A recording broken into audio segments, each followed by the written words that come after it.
The fast approach of summer usually puts me in a meditative mood. I clean up winter's debris from my little Zen garden behind the house. I find a little extra time to weed.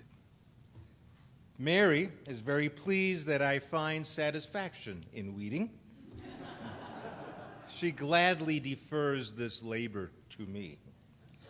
I sometimes feel like Sisyphus, since weeding never ends. But I don't despair. I treat it kind of like a spiritual practice. The weeds always win, but that's what keeps me humble. The Kathleen Dean Moore reading this morning offers some sage Buddhist wisdom that applies to all of us universally. Since every one of our thoughts and feelings just don't disappear, vanish, evaporate, but are kept, lie submerged below the surface, we have to agree that, be careful what you store up.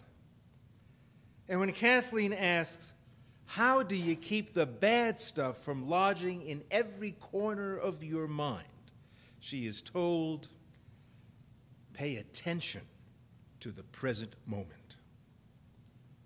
While weeding, I've discovered there is only the present moment.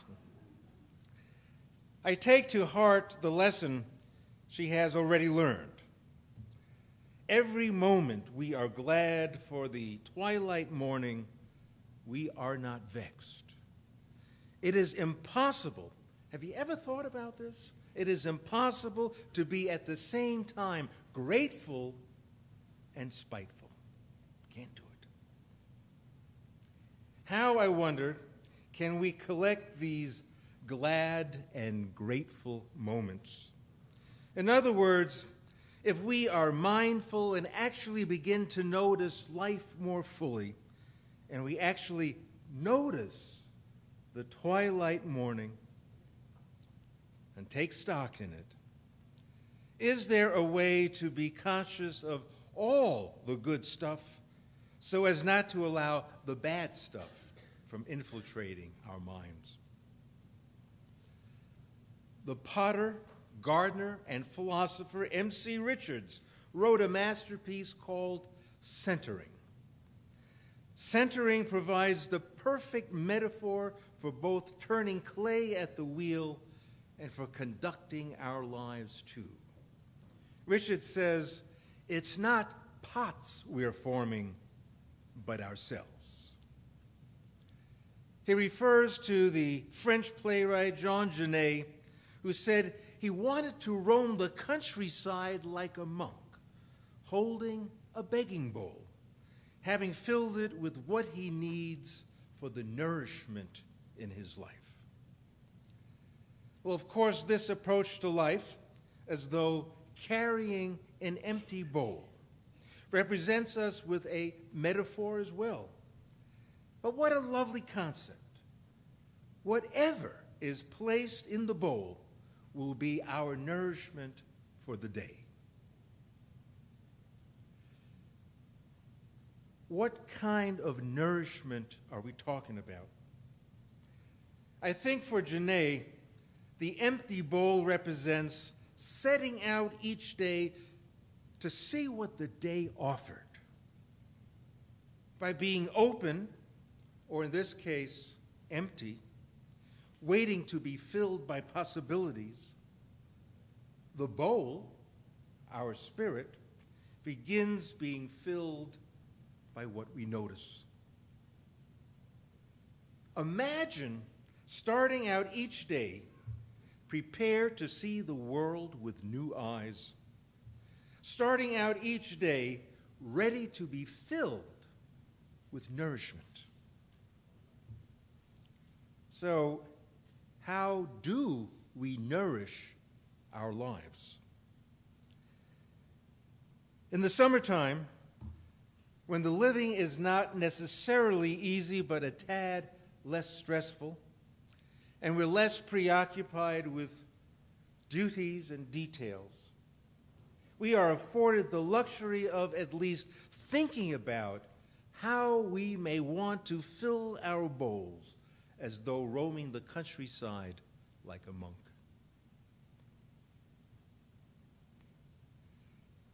Here's the hard part.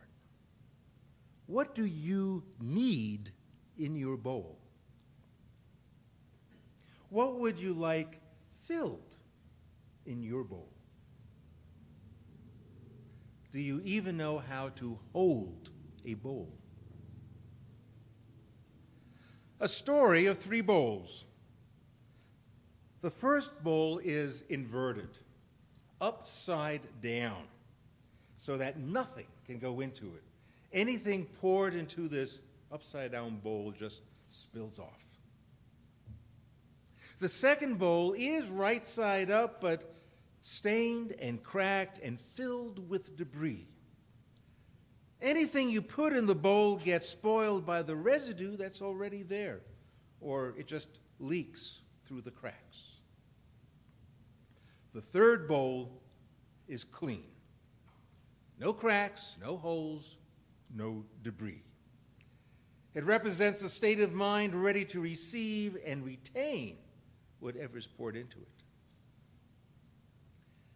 So at the risk of drawing an all too obvious conclusion, the first bowl, upside down, reveals an all too busy life, unable to even notice the nourishment that can fill the bowl if only we're ready to receive it. The second bowl, right side up, but already filled with stuff like judgments, schedules, future dreads, past injuries, makes it impossible to receive nourishment, to see the world more appreciatively, our lives too cluttered to see with new eyes. The third bowl is present, ready to receive life's simple gifts. Now, how we go about collecting the nourishment we crave means little compared to how ready we are to receive. The begging bowl offers a good model, but there are others. Kathleen Dean Moore writes about the happy basket. I mean, a happy basket? What is she, for real? Yeah, a happy basket. It sits on her desk, and every time she found herself really happy in that deep down, exhaling, head back sort of way, she jots down on a slip of paper what she was doing at the time, and then throws the paper into the basket. Her plan was that by the end of a full year, she would take them out, study them, draw conclusions about when she was happy, where she was happy, with whom she was happy, and note varying degrees of temperature, sobriety, and sunlight. She writes, so many people are telling me what should make me happy.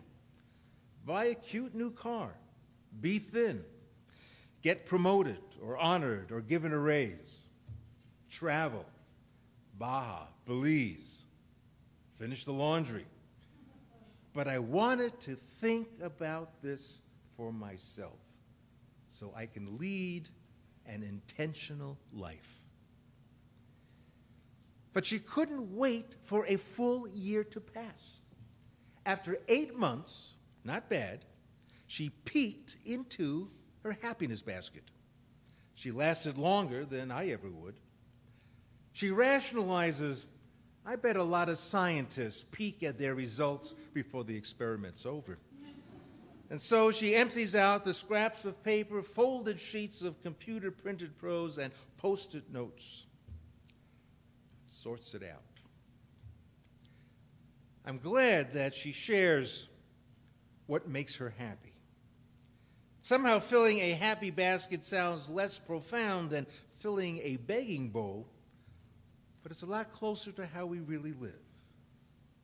But basically, the two, begging bowl, happiness basket, examine what it is that nourishes our spirit.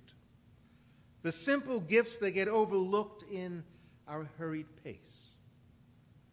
Do we ever stop long enough to regard even the dawning light of a new day? Do we ever stop and say, wow, how nourishing is that? What feeds us? What makes us happy? Happy not in a simplistic sense, but an inner contentment that goes beyond accumulating nice things. I think it would be helpful to list just randomly a few things from her happiness basket, at least those moments that resonate with me and makes me appreciate how I don't take the time to notice or make note when I'm happy. So this is what makes Kathleen Dean Moore happy.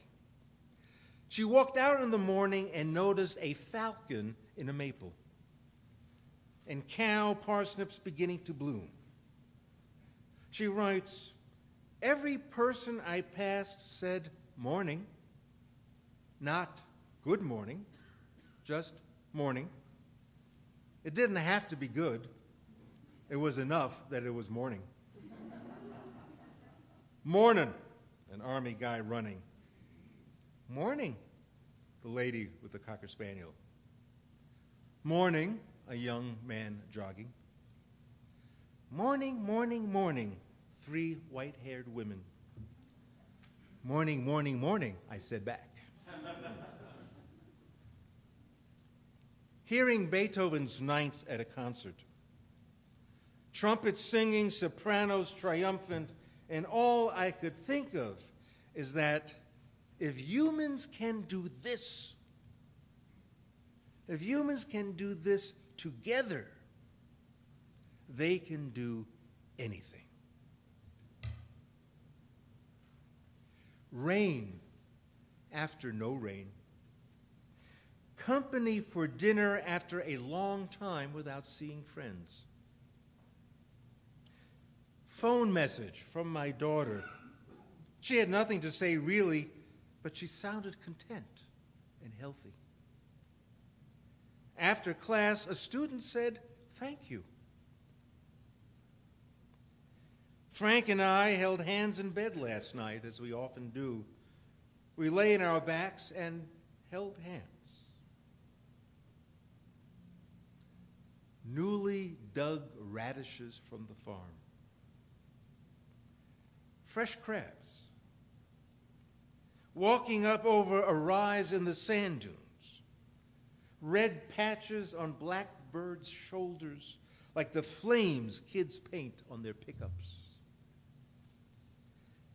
A patch of sun and a glass of wine after work. Splitting wood in the driveway, the solid chunk laying itself down in neat halves. The smell is so sweet, so damp, and deep forest. New ideas make me happy. Walking. Contact with my grown children. Change from routine. Relief after a challenge. Her list continues as though it beats with her pulse. A wide assortment of happy moments that she could actually capture, write down, collect, and then witness how blessed her life really is.